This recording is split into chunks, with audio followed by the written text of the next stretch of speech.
Hey guys, my name is Alina. Today I want to talk to you about why mourning when someone gets out of his life it's completely a waste of time. Not only not necessary, but it's stupid as stupid it can be. Okay, so I'm not gonna go forward until I let you know that only a few months ago my dad transitioned, got out of his life and continuing with his journey. So I'm not speaking out of nowhere, just randomly getting this topic and let me just say something about it. No, everything I say in this video, everything I share with you is my pure truth. It's something that I live on right now, it's something that I feel. And I just wanted to share with you because, to be honest, it could be so much easier for us to go through life understanding that death it's not real and there is no need for us to suffer for something that does not exist. Yes, a person gets out of life, goes to the next step, right? Where the journey is, but the person does not die forever and that's it, right? So when we understand that, when we are aware of that, we stop suffering so much. Maybe I should not even say that when we understand that, because every single religion on earth is telling us already there is no death. For some reason we're still staying into our crazy egos and suffering, getting so attached to the life here, the present one we're having at the moment, that we cannot operate when somebody gets out of this present life. Are we aware that we are having bunch of lives behind, playing these roles in and out? Are we aware, right? We are. During my lifetime until now, I had two very close people transitioning. First one was my brother many years ago, and a few months ago, as I said, it was my dad.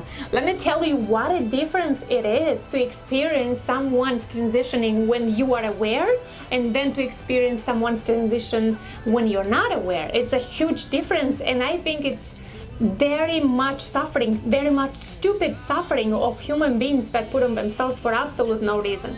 So as I said, back in the days on my brother transition, I suffered a lot to a point that I could not function normal. I felt, oh my God, I don't want to go there, probably like most of the people do still. And now, only few months ago, my dad got out of this lifetime and continuing his journey, right? And what a different situation. I'm not gonna say I didn't cry. I did cry a lot. I was very connected to my dad. I was very full of his spirit to a point that crying was mostly produced by celebration of him, who he was in this life, who he is now, his journey. I was mostly thinking about where he's going now, what he's doing now. But the thing is that we're connecting almost, I would say, more now than before, but at a totally different level, amazing level. But before I go there, how we connect now, let me just specify that my dad and I, we are really having a special relationship. I would probably say that my dad and I, we are like so alike, so much kind of the same type of people. That's why we were so connected. We were like probably so attached. I wanted to say that just so you understand that I was very connected to my dad. He was probably the person that I respected the most in this lifetime, that I loved so much and cherished and adored, and I feel the same right now too. But I just wanted to let you know that I was very connected to my dad. I don't just easily talk about his things because it's a person that I didn't care about or anything like that. Okay, so let me talk a little bit about how I connected to my dad's spirit. Let me specify that I am so blessed that before my dad transitioned this year, I knew what was so important for me to know in this particular situation. For example, things like how a soul transitions from one lifetime, how a soul does incarnate again, chooses another lifetime, and things like that. I think about 5 or 6 years ago, I was very attracted to study Dolores Cannon's material and that most of her work in her lifetime was done on this topic. She was a therapist that did life regressions, studied how the soul incarnates, soul contracts, gets out of his life, gets another life, and so on. I mean, if you're familiar with Dolores Cannon's work, then that's amazing how she explains how she does all these things. Anyways, I didn't study just her. Lots of material similar to hers. I read about it. I read so many books. Oh my God. So let me say that I am so happy and blessed that when my dad transitioned from this lifetime, I already knew so much about it. How it's done, what's the point, what's the thing behind it. But let me also remind you that everything is energy, right? And energy cannot be destroyed or anything like it. So obviously, if a person gets out of his lifetime, it's an energy that just transforms into something else, right? Only starting from this point of view, we understand that a person, when a person dies, is not just dead and that's it, right? Something is going on there. That should bring a lot of peace to a lot of people, even to think only about that. Anyways, as I was saying, I do talk to my dad right now a lot, every day, anytime I feel like I want to. And my method that I use is probably called something like raised consciousness, because I don't know you're aware of it or not, when you are raising your frequency, living into a higher dimension, that's when you can connect to spirits from other realms. And that's the method I use, but obviously there are other methods people use too. But I just know for myself that to feel my dad's presence, his energy, or talk to him or hear something that he's talking to me, I have to raise my vibration to be of love frequency, right? That's where all best of life is. Who are we, first of all? We are love. That's who we are. Before we come into this world, we are this love, beautiful, unconditional. We are God's, and God is love, right? And when we get out of the life, we become again who we are at the essence, right? Even if we get carried away with conditioning of this lifetime, social norms, whatever was going on with us in life, when we get out of it, we get back to who we are, and we are love. And actually, I wanted to mention that since my dad transitioned, every time he talks to me, every time we connect, he is so much love. His presence is amazing. It's, oh my God, mind-blowing, beautiful love. And he always says, I love you. And he doesn't say that to me only. When I ask him about other people around me, right? Anything, just a message for anyone, he would always say it with love, love, love. It's amazing. Okay, so let me share with you quick how I connect with my dad. First of all, I started to connect with my dad first thing right when I was in Europe at my dad's funeral. I was aware that when a person gets out of his life, his spirit can be mostly felt by children, very young children, people with pure hearts, people with high vibrations. They can receive the signal, they can receive the spirit's presence. So I was aware that kids can feel my dad's presence, his spirit probably the best.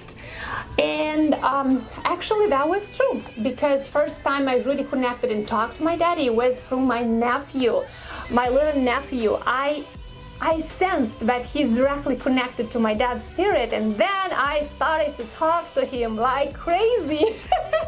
That was the starting point. And then after I left Europe, I came to the United States. Obviously, I was so into it. I wanted to connect even deeper, and I wanted to get confirmation on all this. And I went to see my clairvoyant, who obviously is trained and knows best how to connect to spirits. And I did that after it.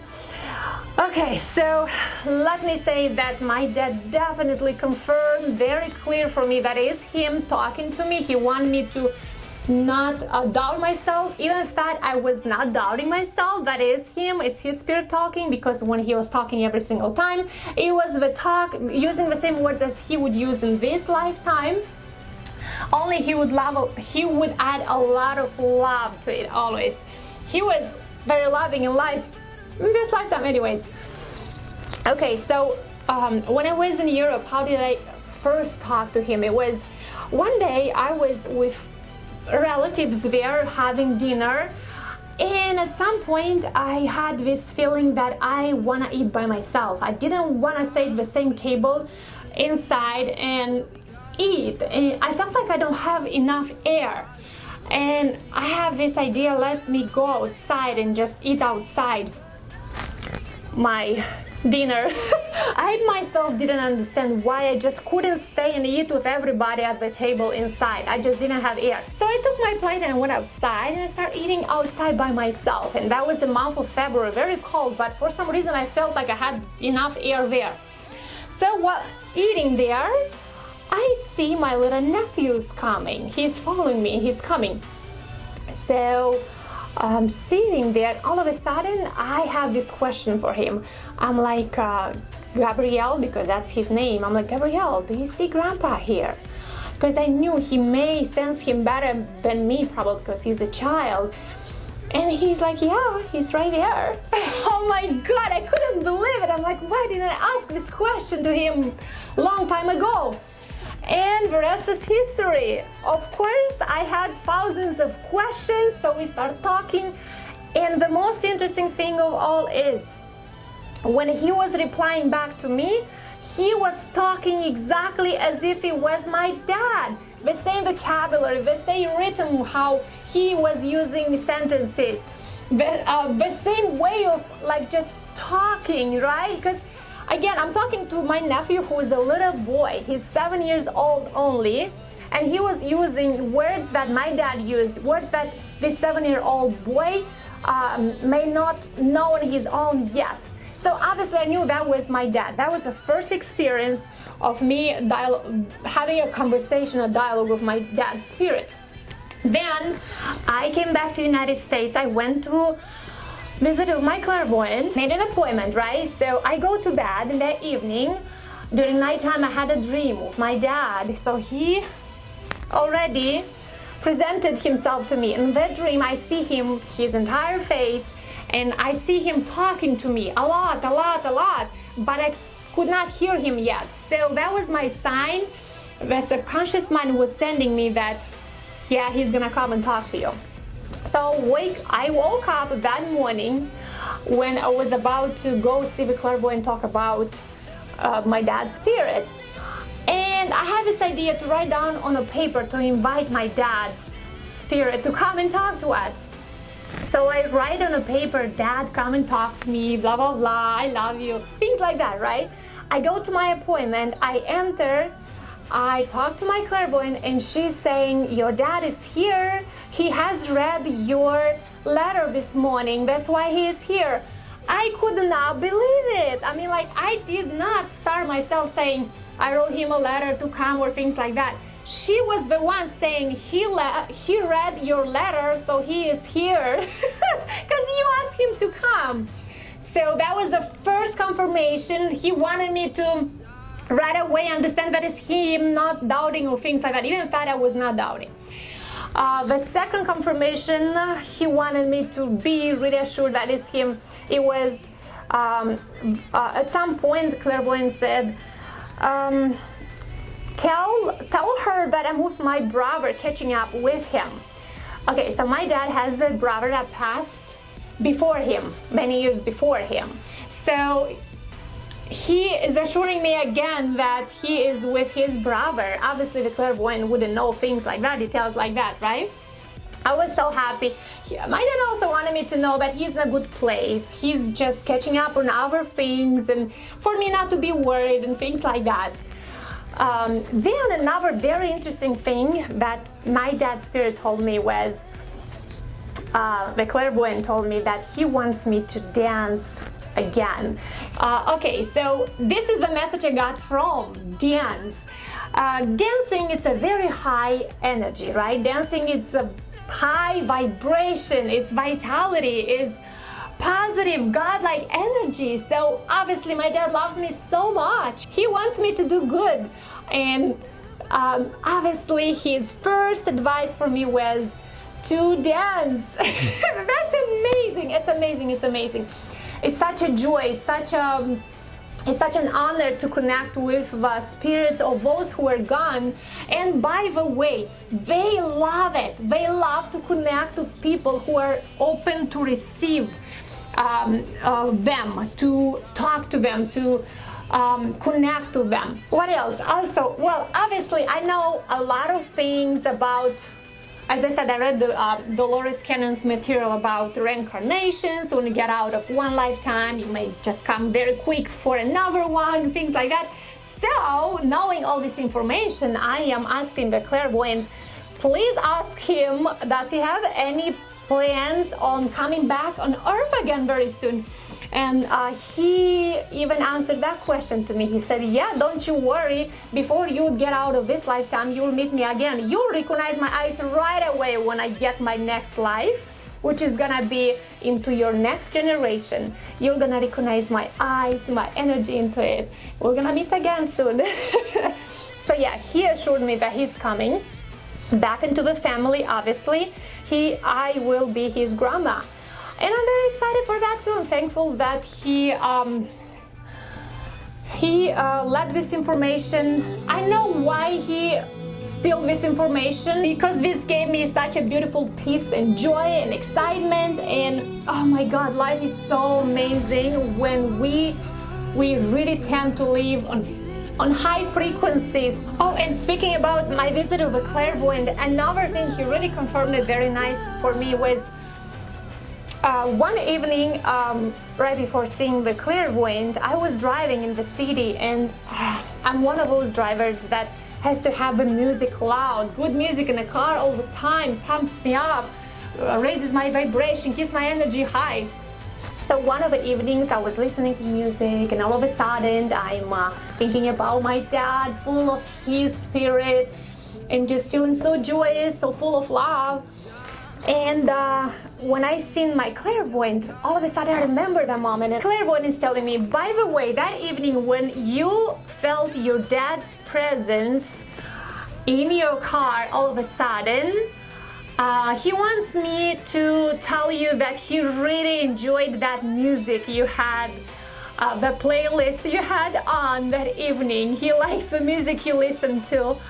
And I was like, oh my God, it's wonderful. I mean, like, it's amazing to go through such periods of lives in such a way, and connecting in love, in appreciation, than to live in despair. And I can't even go there, thinking of not believing that the soul is eternal, not believing that it's hope for us to see each other again, to feel each other again.